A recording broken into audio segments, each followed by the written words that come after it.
로마서 6장 1절부터 4절까지, 로마서 6장 1절부터 4절까지를 한 절씩 교독하시겠습니다. 그런즉 우리가 무슨 말 하리요? 은혜를 더하게 하려고 죄에 거하겠느뇨? 그럴 수 없느니라. 죄에 대하여 죽은 우리가 어찌 그 가운데 더 살리요? 무릇 그리스도 예수와 합하여 침례를 받은 우리는 그의 죽으심과 합하여 침례받은 줄을 알지 못하느뇨? 그러므로 우리가 그의 죽으심과 합하여 침례를 받음으로 그와 함께 장사되었나니 이는 아버지의 영광으로 말미암아 그리스도를 죽은 자 가운데서 살림과 같이 우리로 또한 새 생명 가운데서 행하게 하려 함이니라. 아멘. 영적 생활만큼 방황하기 쉬운 것이 없습니다. 단 0.1mm의 차이, 그 차이 때문에 빗나갈 수 있거든요. 이제 우리나라도 전에 나로 발사기지에서 우주선을 쏘아 올리느라고 2번 실패하고 3번째인가 남았나요? 그때 온 국민이 장면을 지켜보면서 아주 가슴 저렸죠. 근데 가다가 그만 이런 문제 저런 문제 때문에 떨어져 버렸어요. 본 교대에 진입하지 못하고. 그래 보통 이제 우주 계획을 말할 때에 그 정확한 것, 발사한 다음에도 나중에 지구로 귀환할 때에 그 궤도가 조금 맞지 않다면 마찰 때문에 다 불타버리고 무사히 귀환도 어렵다고 그래요. 그렇게 정확한 궤도, 정확하게 모든 일들 진행해야 하는 것이 저 우주 계획이고 우주에서 일어난 일들인데, 사실은 신앙생활은 더 정확해야 됩니다. 그래서 도처에 우리가 잠깐 착각하는 사이에 우리는 엉뚱한 길로 들어가 버릴 수 있어요. 우리는 지난 시간에 들었던 것처럼 하나님이 율법을 인류 앞에 두신 이유, 거기에 대해서도 사람들이 오해가 많아서 율법을 방패 삼아가지고 미꾸라지처럼 신앙의 미꾸라지가 돼가지고 그것을 자기를 의롭게 하는 사람들의 모습도 봤어요. 바리새인들이 그랬다고 그랬죠. 율법은 우리에게 하나님이 거치는 돌을 두신 것이 아닙니다. 율법이 있어야 죄를 알고, 죄를 알아야 은혜 받습니다. 은혜 받으란 말 많이 해도 사실은 죄를 알아야 은혜 받는 거예요. 죄 없는 은혜라는 것은 허황된 말입니다. 그런데 이렇게 율법에 대해서 오해함으로써 바리새인처럼 빗나가 버릴 수도 있지만은 오늘 이 성경엔 또 한 가지 조심해야 할 게 뭐냐면, 죄가 많은 곳에 은혜가 넘쳤다. 곧 율법이 죄를 많이 밝힐수록 그의 하나님이 주신 은혜가 더 크다는 것을 깨달았다. 또 여기서 빗나가 버릴 수 있어요. 그게 무슨 말이냐면, 여기 나오는 것처럼 은혜를 더하게 하려고 죄에 더하겠느냐? 죄에 거하겠느냐? 이런 생각은 바울 사도 당시나 지금이나 똑같이 있어요. 그러니까 하나님 말씀을 오해한 것은 자기에게 얼마나 큰 불행인가를 잘 깨닫고 해야 됩니다. 안 그러면 신앙생활 헛바퀴 돌아요. 계속 헛바퀴 돕니다. 자기는 간다고 하고 있죠. 그러나 좀 그 자리에 서 있고 헛도는 것이다 이 말이죠.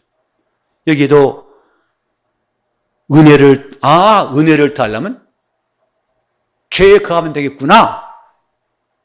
여러분 황당하시죠? 그런 말이 맞지 않다고 인정하시죠?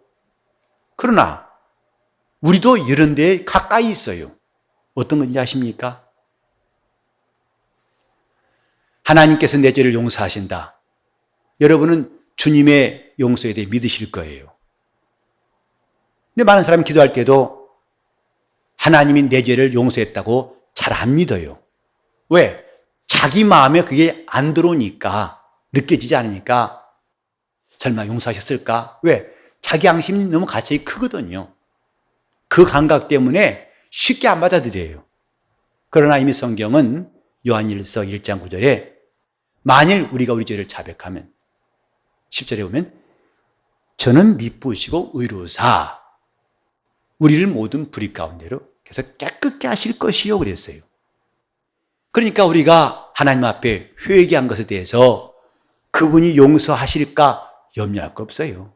의심할 것도 없고 우리 감각이 우리 느낌이 어떠하든지 그건 전혀 상관없이 그분은 그의 신실하심으로 용서하시는 거예요.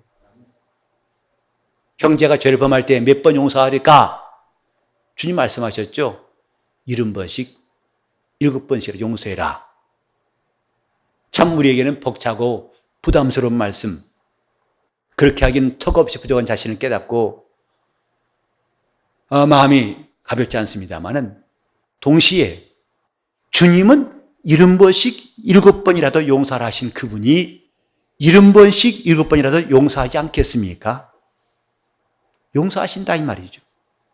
그 아들 예수의 피가 우리를 모든 불의에서 깨끗게 하실 것이요. 그건 의심할 바가 없어요. 근데 이제 이런 사람이 있습니다.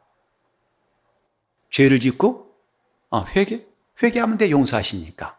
또 죄 짓고 또 회개하면 돼. 괜찮아요. 왜? 용서하시니까. 죄 짓고 회개하고 죄 짓고 회개하고 이런 일들을 반복하는 사람들이 우리 죄인 적실 않아요.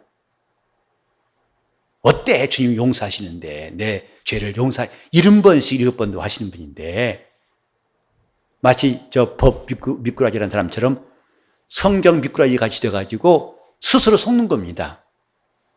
열심히 주님이 용서하시는데 뭐 괜찮아. 주님 미안합니다. 용서하셨죠? 아멘. 또 죄 짓습니다. 나중에는 자신들 뻔뻔스러워야지. 주님이 이제는 용서를 안 하실 것 같아. 하도 내가 많이 그래가지고 나도 창피하고 염치가 없네. 그래서 저는 어떤 사람한테 그런 편지 받은 적이 있어요. 자기는 예수 믿은 지 1년 반 됐지만은 이제 교회를 그만 나가겠다고 쓴 편지예요. 왜 그만둘려냐면은 자신이 이런 습관화된 일, 죄 짓고 용서 구하고 그 죄사함 받다 믿고 또 똑같은 또 죄를 또 짓고 또 회개하면 용서받다고 믿고 다시 또 죄를 짓고 이런 자신의 모습이 더 이상 용납이 안 돼가지고 이제 교회를 떠나겠습니다 하는 편지를 보낸 사람이 있었어요. 우린 지금 하나님 앞에서 이런 문제가 얼마나 중대한가. 주님이 죄를 용서하신다는 말씀을 의심해서도 안 되고 오해해서도 안 됩니다. 여기에 은혜를 더하게 하려고 우리가 죄에 거하겠느냐? 이 죄에 거한다는 말은 죄 가운데 살겠느냐 이 말이에요. 아예 죄 가운데 살겠느냐? 왜? 불편한 거 없죠. 죄 지면 또 회개하면 용서받고 은혜 받을 테니까. 그런 생활이 과연 무슨 소망이 있을까? 우리는 이제 매우 무거운 주제를 다루게 돼요. 6장, 7장은. 저도 빨리 6장, 7장이 지나갔으면 좋겠어요. 마치 깊은 터널을 지난 것 같아가지고 4장도 결코 쉽지 않았는데 5장부터 시작해 점점 무게워 아주 점점 묵직한 주제가 돼가지고 저부터 아주 마음이 가볍지 않습니다. 하지만 이것을 뚫고 가야 8장이 나와요. 이거는 무시하고 넘어갔다가는 8장을 제대로 이해할 수가 없습니다. 지금 우리가 죄의 문제에 대해 고민하는 것도 중요하지만 저 율법주의자 마냥 저 종교인 마냥 죄에 빠져서 못 나온 것도 맞지 않고 또 너무 경망스럽게 은혜를 강조해서 마치 은혜를 더하게 하려고 나는 죄 가운데 있는 것을 별로 어색하지도 않고 괴로워하지도 않고 이것도 큰 문제라 이 말이죠. 여기 두 가지 지금 선택. 우리가 예수를 믿고 의롭다 하심 받은 사람들, 곧 율법으로 죄를 알고 은혜를 경험한 사람들에게 이 두 가지의 길이 있다 이 말이죠. 하나는 죄 가운데 거하는 것과 사는 것과, 또 하나는 죄에 대하여 죽은 자가 되는 것과, 이게 남아 있어요. 죄 사함 받고 은혜 받은 것, 그 다음이 남아, 그 다음에 양갈래 남아 있다 이 말이죠. 은혜 받았으면 그 다음에 내가 그 다음에 죄 가운데 살래? 아니면 죄에 대해서 죽은 자가 될래? 이게 우리의 실제 문제입니다. 그러니까 은혜 받았다는 것은 그 다음 단계를 위해 주신 것인데, 계속 물고기에 자맥질하듯이 죄 짓고 회개하고 용서받고, 죄 짓고 은혜 받고, 죄 짓고 은혜 받고, 이런 것이 마치 믿음을 지키는 것처럼 착각한 것은 아니다 이 말이에요. 그 다음으로 나가야 돼요. 제가 여러분들에게 말씀드렸죠. 신앙생활은 쳇바퀴 돌듯이 반복이 아니라 점점 나아가는 것이라고. 점점 앞으로 나아가는 것입니다. 그래 바울 사도도 디모데에게 내 믿음의 진보를 보이라 그랬어요. 믿음이 진보를 보이라. 내가 지금 믿음으로 나아가고 있는 걸 보이라 그랬어요. 여기서 죄 가운데 살겠느냐 아니면 곧 죄에 대해 죽은 자가 되겠느냐. 제가 한 가지 좀 예를 들죠. 제가 78년도에 어떤 선교단체에서 은혜도 받고 그래서 이제 열심히 활동할 때 거기서는 매년 그 여름방학 때 한 17박 18일 정도 근 20일 된 기간 동안에 지방으로 전도 여행 갔어요. 거기서 함께 합숙해서 기도도 하고 말씀도 배우고 낮에는 나가 전도합니다. 근데 그때 전도팀들을 열 몇 개 꾸려가지고 팀별로 나가는데 계획이 없어요. 다만 중보기도 팀들이 본부에서 기도하고 그들은 하나님 인도하심 따라 갑니다. 어떤 팀은 저 대구에서 시내 밖에나 농촌에 가서 전도한 팀도 있고 주님 인도하심을 따라서 어떤 사람은 백화점 시내 가서 하기도 하고 어떤 팀들은 사방에 그러는데 어느 나중에 돌아와 간증을 하는데 그 간증이 그래요. 이 팀은 저 이른바 직업 여성들이 있는 그곳 거기 들어가 전도했다고 그래요. 근데 한 사람에게 전도해가지고 그냥 마음을 돌이켜서 믿겠다고 감동이 됐다는 거죠. 근데 이 사람이 나오려면 그 당시 돈으로 200만 원을 줘야 나올 수 있다는 거예요. 그래 안타까워가지고 이 사람을 저 서울에서 건지고 싶은데 200만 원이 필요해가지고 얼른 누가 좀 이 돈을 모아주면은 저를 구할 수 있는데 근데 나중에 그 사람을 200만 원을 어떻게 해가지고 주어서 나왔다고 합니다. 근데 아쉬운 것은 또 들어갔어요, 나중에. 다시 들어갔어요, 여기. 저는 성경에 이런 말씀이 떠올라요. 너희가 예수의 은혜를 헛되이 받지 말라. 은혜를 헛되이 받는 게 무엇일까? 그가 우리를 죄에서 구원하시려고 피 흘려 건져내셔가지고 은혜 받게 하셨는데 다시 죄 가운데로 들어가 버린다면 그분이 우리를 구원하신 은혜가 헛된 것이다 이 말이에요. 죄악 가운데서 건지셨지만은 다시 그가 그로 돌아가 버린다면 그 은혜가 무슨 소용이 있겠어요? 우리는 지금 신앙생활하면서 이런 일의 반복이 없는가를 돌이켜봐야 됩니다. 우리가 예수 안에 있다고 그러죠? 그것도 지금 너무 막연한 말이에요. 예수 안에 있다는 게 무슨 뜻인가? 우리는 이제 올해 표를 따라서 매주간 또 우리가 하나님 말씀을 읽겠습니다만은 사실은 예수 안에 있으려면요. 죄에 대해서 죽은 자가 되어야 예수 안에 있어요. 다른 말로 하면 죄 가운데 사는 사람은 예수 안에 있지 않은 겁니다. 죄에 대해 죽은 자가 될 거냐? 죄 가운데 살 거냐?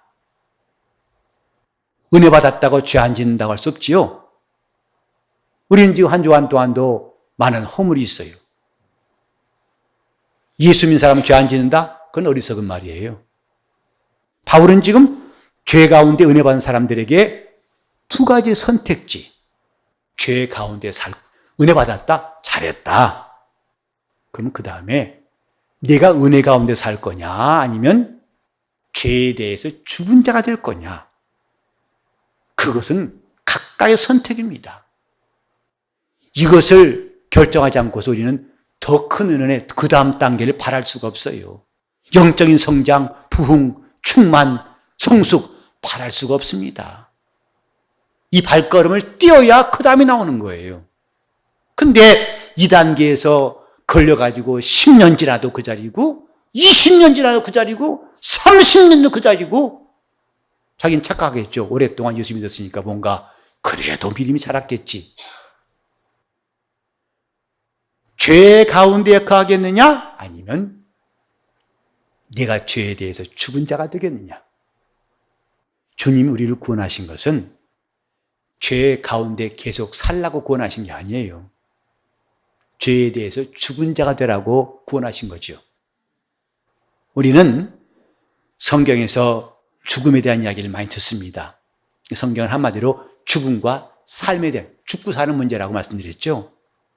근데 우린 죽을 때 지금까지 오랫동안 사귄 친구와 헤어집니다. 더 이상 그를 만날 가능성도 없고 만날 수도 없어요. 이렇게 죽었다고 하는 것은 그와 헤어진 거예요. 죄에 대해 죽은 자란 말은 죄와 헤어진 자를 말하는 것입니다. 진짜 이혼은 죄하고 해야 할 터인데 엉뚱한 이혼하는 것은 안타까운 일이죠. 죄에 대해서 죽은 자가 되었느냐? 그와 헤어졌느냐? 결별했느냐? 그와 길을 가지 아니하고 함께 가지 아니하고 이제 길을 달리하느냐? 저 사람이 동으로 가면 난 서로 가고 제가 좌로 가면 나는 우로 가고 그게 헤어진 거죠. 우리는 지금 예수의 은혜를 받은 사람이라고 인정한다면 그 다음에 남은 게 뭐냐면 죄에 대해서 죽은 자가 되는 것이다 이 말이에요. 이것을 해결해야 그 다음에 우리는 하나님께서 예비하신 곳에 갈 수 있는데 이제 바로 6장부터 다루고 있는 것은 5장까지는 하나님이 우리를 믿음으로 의롭다 하심. 한자로 쓰면 칭의합니다. 의롭다 칭하신다. 다시 합시다. 좀 어려운 말 써볼까? 칭의. 신학 용어로 칭의라기도 하고 좀 한자 쓰면 그래요. 칭의. 근데 그렇게 어렵게 하시면 그냥 의롭다 하시면 돼요. 전혀 이상 없으니까. 의롭다 하심. 이제 그것을 얻었다면 그 다음에 뭐냐면 성화가 있다 이 말이죠. 거룩해지는 게 남아있다 이 말이에요. 믿음의 단계를 말하는 겁니다. 의롭다 하심 받았으면 이제는 거룩하게 되어지는 것이 남아있고 이제 나중에 8장 가면 영화가 나와요. 영광스럽게 하신다. 그래서 이 세 가지 칭의와 성화와 영화 이게 성도들에게 하나님이 알게 하신 믿음의 단계들이에요. 그런데 계속 이 초보에만 믿음으로 의롭다 하시면 아멘 은혜 받았습니다. 할렐루야 할렐루야 나도 오늘 죄 삼아서 감사합니다. 다시 죄 짓고 또 아멘 할렐루야 오늘도 은혜 받았습니다. 이 사람 참 따분한 사람이에요. 언제 저 히브리서 기장을 맡따라 때가 오래므로 마땅히 선생이 되었어야 할 터인데 아직도 단단한 식물을 먹지 못하는 어린아이가 되었도다 하는 말씀이에요. 우리가 하나님 말씀을 상고해야 할 이유가 뭐냐면 의롭다 받았으면 이제는 성화가 남아있어요. 주 예수 안에서 거룩하여져 가고 그것은 뭐냐면 죄에 대해서는 죽은 자가 되고 이 뜻입니다. 자, 거룩하여지고 여러분들은 죄에 대하여 죽은 자가 되고 하세요. 거룩하여지고 죄에 대하여 죽은 자가 되고 이게 거룩해지는 거예요. 올해 우리는 한 해 동안 실질적인 영적 생활 우리가 지금까지는 그냥 대충 막연하게 여겼던 것들을 하나하나 내가 지금 어디서 걸려있고 어디서 막혀있는가를 깨닫고서 이제 거기서부터 또 새로운 시동이 걸렸으면 좋겠어요. 아무리 믿어도 도무지 변화가 없어요. 근다고 예수 안 믿는 거 아니거든요. 믿긴 믿어요. 예수께서 내 죄를 사하시고 그분이 나의 구주심을 믿습니다. 잘하셨어요. 그 다음에는 이제는 내가 죄 가운데 살겠, 그래도 그 상태, 그래 은혜 받고 난 다음에도 죄 가운데 살겠냐, 아니면 이제부터는 죄에 대해서 죽은 자가 되겠느냐. 주님이 원하신 답은 뻔한 겁니다.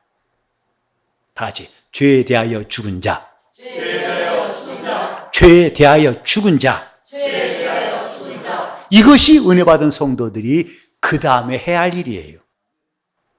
이게 내 상태라 이 말이에요. 여러분, 이 기도에 와서 무슨 기도 하시렵니까? 정말 이 오늘 성경 말씀 죄에 대해 죽은 자란 이 메시지만큼 우리가 지금 급한 기도가 없어요. 여러분이 가진 무수한 기도 제목들은 이것을 바탕으로 해서 구할 때 온전할 것입니다. 이것부터 흔들리는데 무슨 기도, 뭘 구하고 뭘 찾겠다는 겁니까? 늘 뺑뺑이 돌고 헛돌고 있는데 뭘 희망하고 뭘 소망하십니까? 나중엔 스스로 지쳐버린 겁니다. 에이, 기도의 소용도 없다. 에이, 다 이런 건가 봐 해가면서 스스로 자빠지죠. 아닙니다. 칭의와 성화와 영화, 이 단계는 성경이 분명히 우리에게 알게 하신 우리의 갈 방향이에요. 다시 거룩해지고 그럴 줄 알았어요. 몇 분 지났다고 해서 다 까먹고 그냥 막연히 따라하는 거죠. 거룩해지고 내 건 내가 할 테니까 여러분 가세요. 내 거 아무리 좋아 보여도 탐내지 말고. 자, 거룩해지고 죄에 대해 죽은 자가 되라는 거예요. 오늘 밤에 우리는 주님, 내가 과연 주의 피로 구원받은 거 의심치 않고 분명한 사실인데 내가 왜 더 앞으로 나가지 못한 이유를 깨닫고 내가 이제부터 죄에 대해 죽은 자가 되게 하소서. 이것이 나의 기도 제목이 되고 내가 걸어갈 방향이 되게 하소서.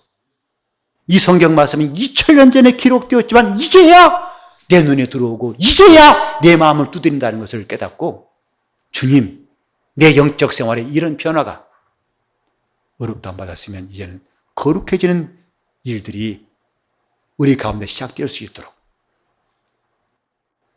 하나님 말씀은 들어야 믿음이 생기고 믿어야 순종합니다. 여러분이 교회 와서 훈계받는 거 그걸 기분 나쁘게 생각하시면 신앙생활 할 수 없어요. 근데 일단은 교회 나오면 다들 훈계받는 거 싫어요. 참 묘하지요. 학생들이 공부하러 학교 가가지고도 휴강하면 즐겨하는 그 심리와 똑같은 것 같아요.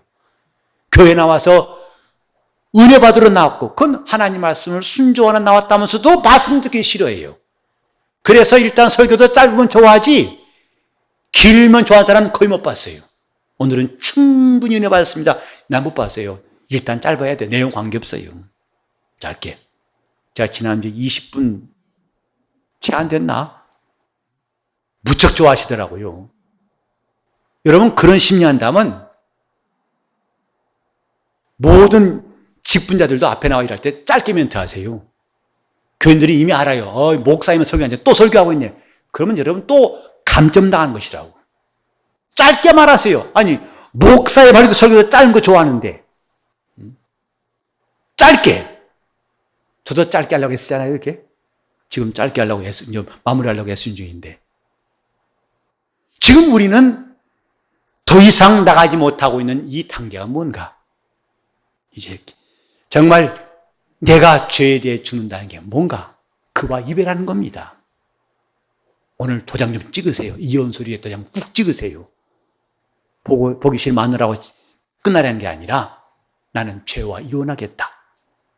그래서 그 죄가 가는 길을 내가 억지로 돌이켜서 유턴하겠다. 주님, 내 결심이 견고하도록 내 길을 주님이 인도하시고 내가 죄에 대해 죽은 사람이 되게 해달라고 하나님 앞에 간구하는 사람 되시기를 예수 이름으로 축원합니다. 그래야 그 다음에 주님이 또 예배하신 단계가 있습니다. 다시 합시다. 주여, 주여, 주여, 주여. 죄에 대해 죽은 자가 되게 하소서. 죄에 대해 죽은 사람, 죄와는 헤어진 사람, 다시는 안 보려고 작정한 사람, 그 사람에게 하나님은 더욱더 큰애를 베푸신다는 사실을 기억하고 이 시간 전심으로 내가 영적 생활 새해에는 놀라운 변화가 있고 행복한 변화가 있기 위해서 죄에 대해 죽은 사람이 될 수 있도록 통성으로 기도하시겠습니다. 하나님 아버지, 우리가 주 예수의 피로 거룩한 성도가 되게 하셨사오니 일생 동안 거룩한 성도로 성화되게 하시고 영광스러운 성도로 나갈 수 있도록 인도하여 주시옵소서. 올해 한 사람도 헛바퀴 돌지 않냐고 매일매일 믿음의 진보가 있도록 인도하여 주시옵소서. 예수 이름 받들어 기도 올리옵나이다.